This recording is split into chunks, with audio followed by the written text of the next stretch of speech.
On dirait bien qu'il fait bon vivre à Bakou, en Azerbaïdjan. C'est bien ça. Bonjour, Bonjour, William Tchouki. Vous êtes un peu une belle cure de jouvence. Vous êtes revenu plein d'énergie. Ah ouais? Absolument, ça se voit. Vous shinez, comme le disent les jeunes dans leur jargon. Mais aujourd'hui, on va déposer tout ce qui est COP. Je sais pas, c'était quel COP déjà? Il y en a eu tellement.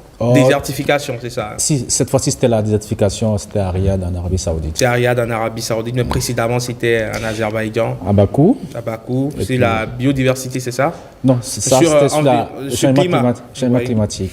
Il y a eu celui de Cali, ou celle de Cali. Ouais, sur la biodiversité. Sur la biodiversité, ouais. D'accord. J'espère que vous êtes encore là pour un moment, jusqu'à la fin de l'année, vous avez promis. N'est-ce pas? En tout cas, le sourire d'Eto, ça voudra dire je ne prends aucun engagement devant les téléspectateurs. Ce qui est sûr, vous êtes là pour nous parler aujourd'hui de la réserve de biosphère du Mono. C'est un espace protégé de 340 000 hectares qui se partage le Bénin et le Togo. Et c'est composé de forêts, de zones marécageuses, de milieux lacustres.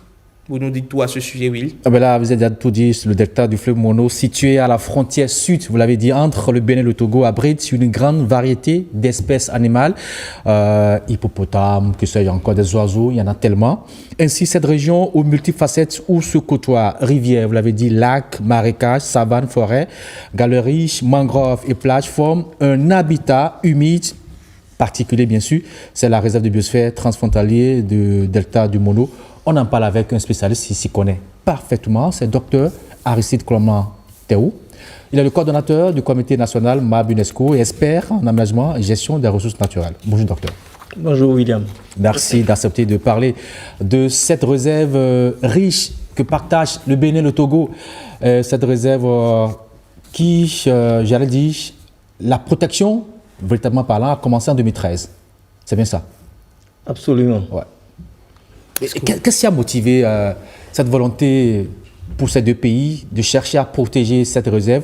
Je sais que c'est quand même une réserve très riche. Je l'ai dit tout à l'heure, il y a tellement d'animaux qu'on y retrouve, les hippopotames, les oiseaux, les buffles nains, les buffles nains, voilà, les buffles nains, les lamantins. Dans la partie d'Afrique. Les lamantins, oui, absolument, voilà. D'Afrique. C'est quand même une réserve très riche. Absolument, c'est une réserve très riche. La motivation est partie de là. Je pense que la plupart de nos réserves ou de nos forêts classées ou parcs, c'est souvent pour protéger les bassins versants des cours d'eau. Donc ici, il y avait ces vides-là. Au niveau du Mono, le bassin versant du Mono, il n'y avait aucune réserve. Bon, dans le passé, il y avait des végétations, mais ils n'avaient pas de statut de réserve. Donc là, le Bénin et le Togo ont demandé l'appui, comme vous l'avez dit, aux partenaires, à la coopération allemande plus précisément, pour travailler pour que cette partie de leur territoire soit classée comme réserve de biosphère. Donc le processus a commencé en 2013 avec plusieurs étapes. Et finalement, en 2017, le MAB UNESCO, bien sûr, qui donne le statut de réserve, a validé le dossier des deux pays. Et là, on a eu 3 réserves. Ah, 3 réserves. C'est-à-dire, on a eu la réserve du Mono Togo, la réserve de biosphère du Mono Bénin, et la réserve de biosphère transfrontalière Bénin-Togo du Mono. Donc, il y a une partie qui est gérée par le Bénin uniquement, l'autre partie par le Togo, et une autre partie gérée par les deux pays. Absolument. Donc, chaque pays s'est retrouvé avec 2 réserves en cours. Donc, la partie nationale et la transfrontalière. Donc, un peu ça. Donc, tu as essayé de décrire un peu le décor. Tu vois que c'est d'abord toute cette zone, à partir d'une zone humide.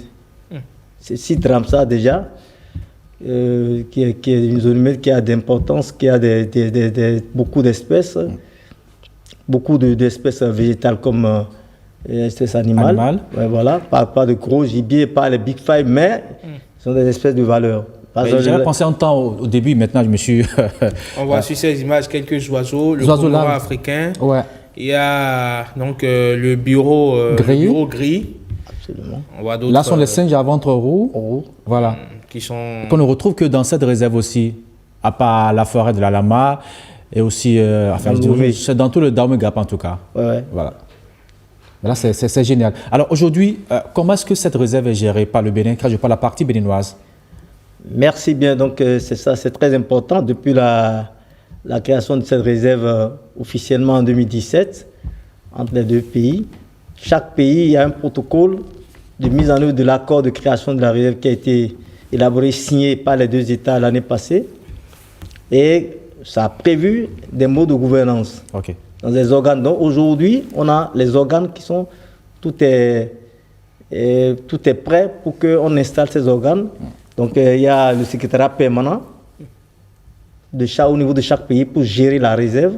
Après, il y a le comité, le conseil de développement, qui regroupe tous les acteurs, qui est comme un conseil d'administration en fait, en miniature. Donc, ça regroupe tous les acteurs. C'est un creuset, un cadre de concertation qui permet à chaque acteur, à chaque partie présente de cette réserve de dire son mot pour qu'avant que le secrétaire exécutif n'exécute, on ne mette en œuvre les activités qu'il faut pour le développement de cette réserve. Donc, un peu ça. Donc, tous ces organes, tout est fin prêt. Les tests qui vont régir ces organes sont élaborés et validés. Et donc, on devait les installer le 19, mais plutôt ça a été différé en janvier. Mais tout est prêt. Et au niveau du Bénin, c'est le Sénagref qui abrite le secrétariat permanent de cette réserve. C'est dans la gestion des réserves de faune qui abrite le secrétariat permanent. Donc, le secrétaire serait là. Et puis, le conseil de développement, c'est tout ce qu'il y a comme partie prenante qui gère, que ce soit le ministère du Développement, que ce soit les directions départementales de tel ou tel, même transport, tout ça, tout le monde se retrouve dedans. Maintenant, au niveau du secrétariat permanent transfrontalier par rapport au Bénin entre les deux pays, c'est l'ABM, l'autorité du bassin du Mono, qui a reçu ça. Qui a reçu ça, comme c'est entre les deux pays, comme il y a déjà un accord pour faciliter les tâches. Donc, l'ABM assure le secrétaire permanent de la partie transfrontalière. Mais au niveau national, c'est ça. Il y a le secrétaire permanent national, qui est le Sénagref. Et alors, le conseil de développement. Si vous permettez, on dit qu'il y a 80% de la population locale qui vivent, au dépend bien sûr de ces ressources naturelles.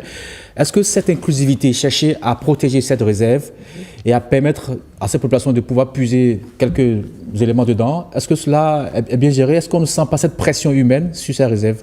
Absolument, c'est là où on trouve l'importance de ce zonage de Mabinesco. Et ça permet à l'homme, quand on dit même une biosphère, ça permet à l'homme d'être au cœur de la conservation de la diversité biologique.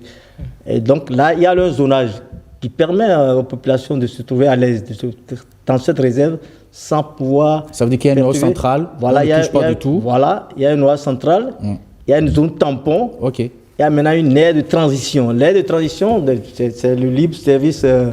On peut aller prélever tout ce qu'on veut dedans, faire les champs. Même dans la zone tampon, il y a certaines installations humaines qui sont autorisées par rapport au zonage du Mabinesco. Aujourd'hui, en plus, comme tu l'as dit, on craint que c'est une zone fortement anthropisée. Mais ce qui est bizarre, après 2017, il y a beaucoup de nouvelles zones que la population qui était dans la zone de transition, où il y a libre accès, on peut installer tout ce qu'on veut, même des zones tampons, que les populations elles-mêmes ont commencé, les communautés ont commencé par sauvegarder. Le progrès de conservation les a amenés à commencer par sauvegarder. On demandait même qu'on mette ces parties-là comme des noyaux aujourd'hui. Donc tu vois, et donc ça va faire l'extension. Ça veut dire qu'elles ont senti l'importance de la préservation de cette réserve. Absolument. À partir de ces actions de conservation, elles ont vu ce que ça leur apporte de plus. Donc tu n'es pas sans savoir, on est parti même faire un tournage au niveau des carrières, justement, parlant de ces carrières, c'est vrai qu'on a vu quand même de gros trous creusés par ces gens qui exploitent ces carrières, mais souvent ces trous ne sont pas refermés, c'est un piège à mort. Est-ce qu'aujourd'hui, cela a changé un peu? Est-ce qu'on a senti que la population comprenne l'importance qu'une fois le prélèvement fait, qu'on doit fermer ces trous pour éviter que l'eau nous stagne et pour créer de problèmes? Absolument. Toutes ces zones-là, c'est réglementé maintenant. C'est au bonheur des populations et des conservateurs.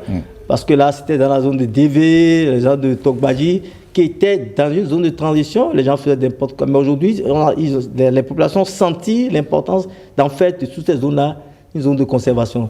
D'autres ces carrières sont plus gérées. Ça a été très, très réglementé maintenant. Vous allez dans le Monokoufou aujourd'hui, et ne ramasse pas de gravier où on veut.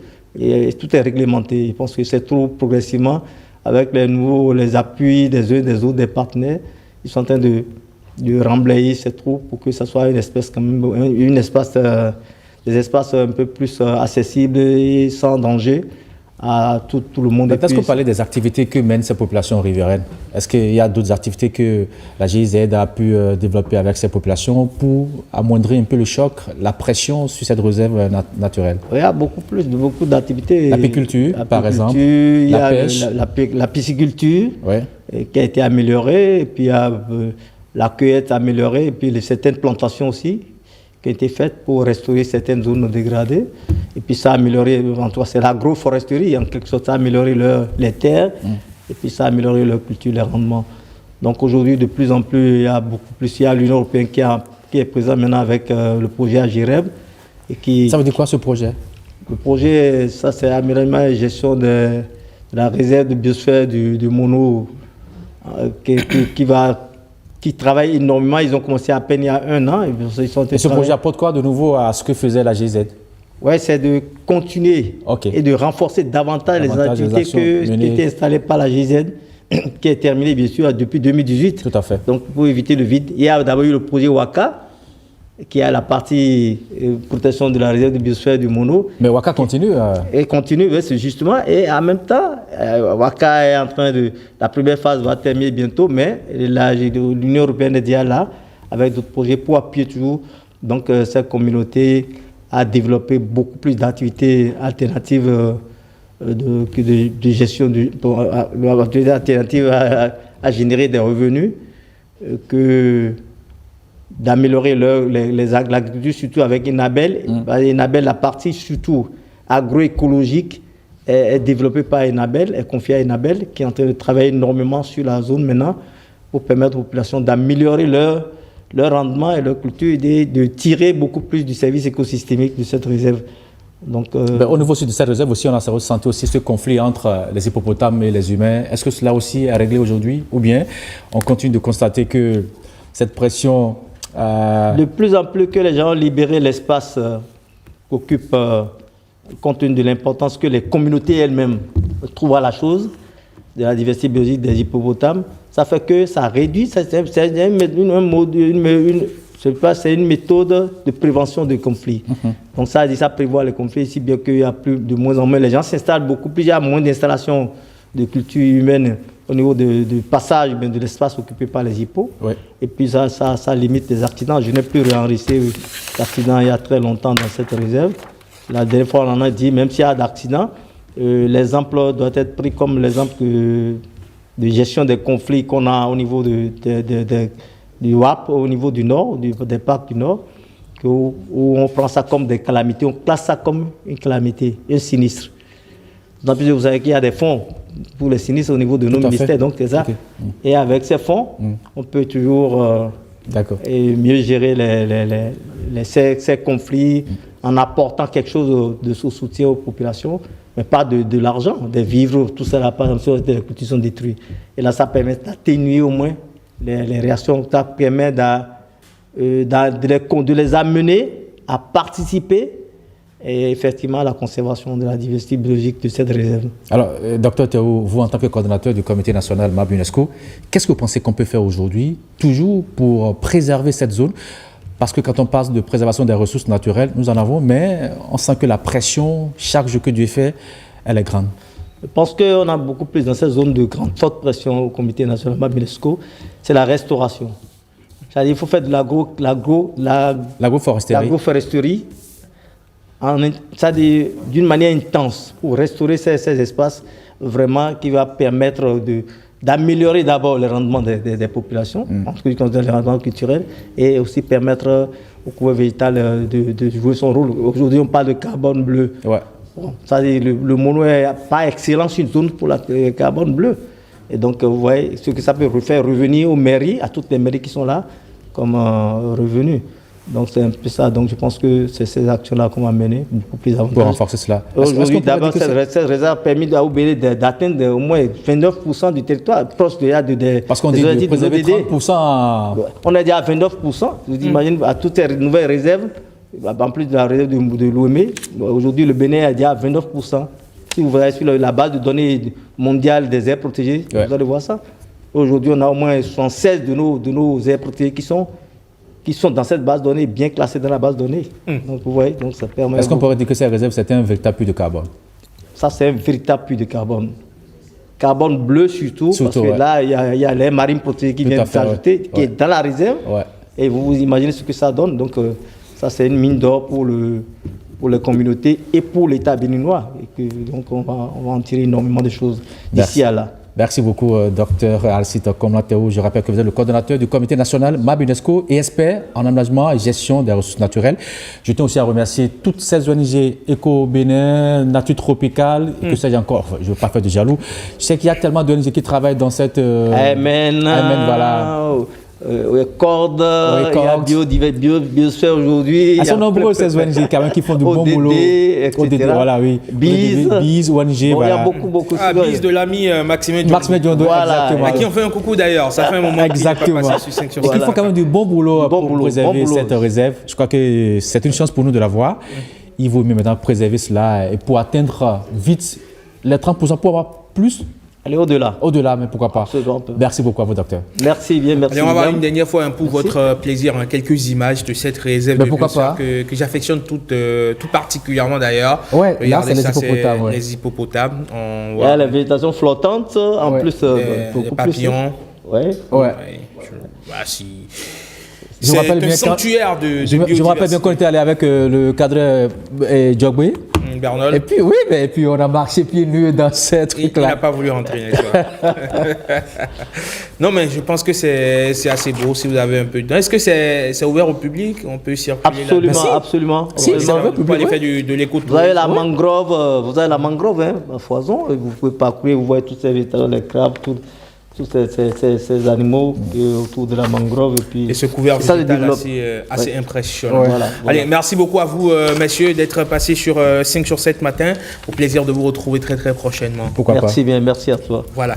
Allez, 5 sur 7 matin, avant de retrouver le forum de discussion dans lequel on parlera donc de Cotonou. Cotonou classée première ville la plus propre en Afrique de l'Ouest et 6e en Afrique. On va retrouver le docteur Gankwe avec lui. On parle d'une pathologie, d'un tueur silencieux, le cancer du cerveau. À tout de suite.